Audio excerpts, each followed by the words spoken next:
এই সাইদ, এই সাইদ, এই দাঁড়া দাঁড়া দাঁড়া, তোর সাথে কথা আছে। এই তুই কি শুরু করছিস? আমি দেখলাম তুই ব্রিজের নিচে ওই কি সব আলুর দম, তারপর ডিম, ছোলা বুটে মুড়ি এগুলো বিক্রি করা শুরু করছিস। দেখলে আমাদের মান সম্মান থাকে, হ্যাঁ? লেখাপড়া হলো তুই ঠিক মতো করলি না। আমাদের বংশে সবাই চাকরি বাকরি করে। কি আর করব, পড়ালেখা করি নাই, কিছু তো একটা করে খাওয়া লাগবে। তাই বলে তুই এই ছোলা মুড়ি বিক্রি করবি, হ্যাঁ? এতে করে কি বংশের মান মর্যাদা থাকে? পেটে ভাত না থাকলে আমি মান সম্মান দিয়ে কি করব? তুই তো বেশি লেখাপড়াও করিস নাই যে আমার মতো অফিসার পোস্টে চাকরি করবি। আমার অফিসে একটা অফিস সহকারী পোস্ট ফাঁকা আছে, ওই জায়গায় তোরে আমি ঢুকাই দিই। তুই চাকরি যদি করিস, বল করবি? তো বেতন কেমন কি দেবে? না, বেসিক 10 দিবে, 10,000 দিবে, আর 4-5 হাজার টাকা বেশি বাড়ায় দিয়ে হয়তো 15-16 করে দিবে আর কি।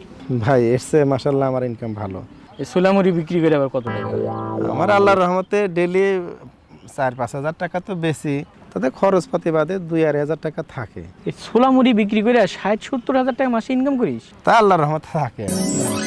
ভাই ওই যে একা একা কাম করতে কষ্ট হয়ে যায় তো, ভাবছিলাম একজন হেল্পার নেব। আচ্ছা, 15-16 হাজার টাকা দিতে পারবো, একটা ও। লোক আপনি দিন।